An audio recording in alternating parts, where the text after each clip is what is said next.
Quelles sont les 2 graisses qui vous aident à perdre du poids? Graisse, perte de poids? Je vous en parle tout de suite. Et en plus, ça augmente votre énergie, ça augmente votre longévité.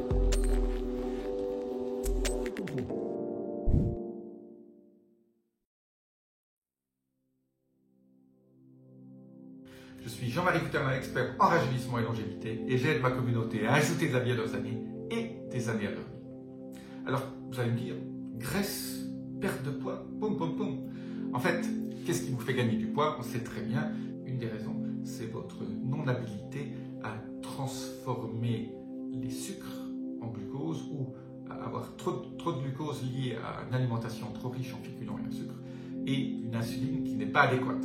Donc, en gros, quand vous mangez du sucre, vous fabriquez de l'insuline qui fabrique du glucose. Si vous avez trop de glucose, qu'est-ce qui se passe? Ce glucose est transformé en graisse et est stocké. En gros, voilà un schéma. C'est une des façons pour lesquelles, une des raisons pour lesquelles on prend du poids. Alors, il existe 2 graisses qui sont absolument indispensables, qui sont absolument géniales pour vous aider à perdre du poids. Alors, la première, vous la connaissez peut-être déjà, ce sont les fameux oméga 3. Alors, ces fameux oméga 3, des études cliniques sortent, mais à la tonne tous les ans, qui montrent tous les bienfaits des oméga 3 et surtout du ratio oméga 3 sur oméga 6. J'en ai parlé dans déjà quelques vidéos avant, mais je rappelle, les oméga 3 maintenant, au niveau perte de poids, on ne se rendait pas compte que c'était si important. Restez bien jusqu'à la fin parce que je vous donne les 3 aliments clés au niveau des oméga 3 et la deuxième graisse, et surtout qui vont vous aider à perdre du poids. Donc les oméga 3, il y a 2 problèmes. 1, on n'en a pas assez, et 2, on a trop d'oméga 6. Les oméga 6, c'est quoi? Ce sont les huiles raffinées, c'est toutes ces mauvaises huiles qu'on mange. Et donc la seule huile qui tient la route, c'est l'huile oméga 9, qui est l'acide oléique, de l'huile d'olive, première pression à poids. Donc les oméga 3, comment on augmente le taux d'oméga 3? Ben, c'est très difficile.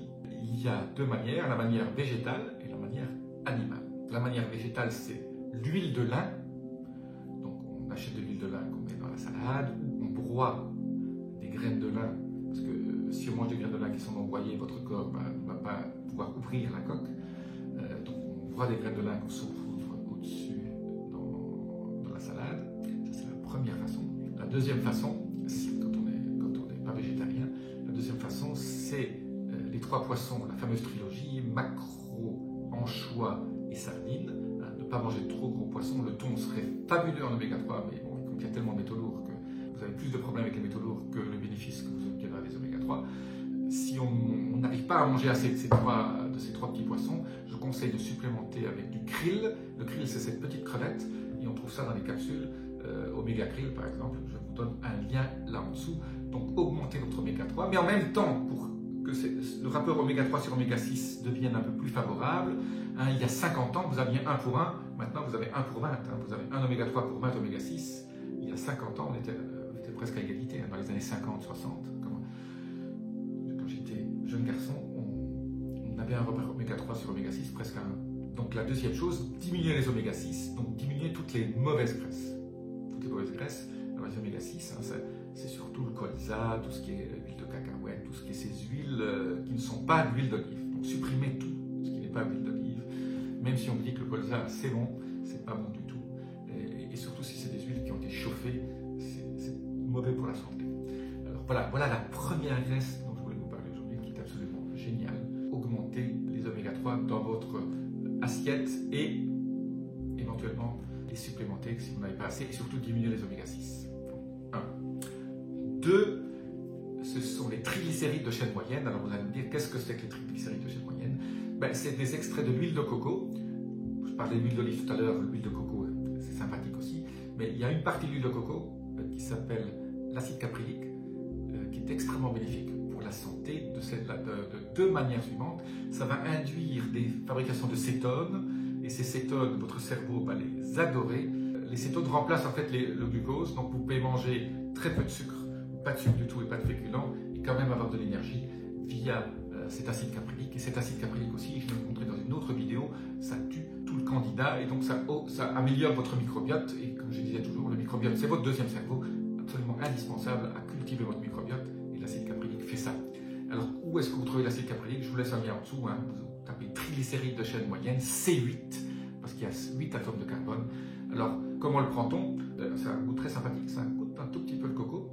On prend une cuillère à café, on commence le matin, et donc pas en prendre trop parce que ça peut risquer un peu la diarrhée. Donc commencez tout doucement et augmentez au fur et à mesure jusqu'à ce que vous sentiez que la diarrhée arrive. Donc commencez une cuillère à café pendant une semaine ou 15 jours, après 2 cuillères à café, etc. Mais essayez d'augmenter pour que votre corps s'y fasse. C'est absolument génial et ça induit ces cétones. Et donc ceux qui veulent entrer en régime cétogène pour perdre du poids, ça va plus vite. Au lieu de jeûner 48 heures pour entrer en cétose, voilà, ça va beaucoup plus vite si on prend les triglycérides de chaîne moyenne. Maintenant, pour les petits bonus, ceux qui sont restés jusqu'à maintenant, je vous donne en gros la méthode pour obtenir des bonnes graisses et des bonnes protéines pour ne pas avoir faim, justement. Parce que ne pas avoir faim, ça vous aide aussi à perdre du poids. C'est la fameuse trilogie, avec le petit bonus 4. Ce sont les avocats, les œufs pas trop cuits, les œufs plutôt mollets, etc. Quelques noix, surtout un peu de noix, noisettes, pas beaucoup, 30 grammes maximum, et le beurre bio, organique, fait à partir de lait de vaches, des vaches qui ont mangé de l'herbe, pas du fond. Donc ça va vous aider si vous augmentez ça. L'avocat non plus, pas un avocat par jour, mais je dirais un avocat 3 fois par semaine. Moi, j'en mange toujours un demi, je ne mange jamais un avocat complet parce que ça contient quand même aussi beaucoup de graisse et à la fin, ça fait aussi beaucoup de calories. Et donc, il faut quand même aussi toujours avoir ce rapport entre les calories dans l'optique de la perte de poids. Mais sinon, au niveau nutriments, c'est absolument génial. Alors, pour ceux qui sont restés encore jusqu'à la fin, il y a un 5e élément qui est absolument génial, c'est l'eau de coco. Je parlais de l'huile de coco tout à l'heure. Si vous arrivez à trouver de l'eau de coco, vous achetez une coco verte, une noix de coco qui est encore verte, et si vous la coupez, on voit souvent dans les films des gens qui boivent l'eau de coco, mais maintenant on la trouve aussi en petite bouteille, l'eau de coco sans additifs, c'est absolument génial. C'est un peu sucré, donc ça contient un peu de sucre, donc pas non plus en boire des tonnes, mais l'eau de coco c'est absolument génial parce que ça contient plein de minéraux et des vitamines qui sont top. Voilà, ça c'était le bonus, ceux qui sont restés jusqu'à la fin. Je vous dis à très bientôt, laissez-moi vos commentaires. Namasté.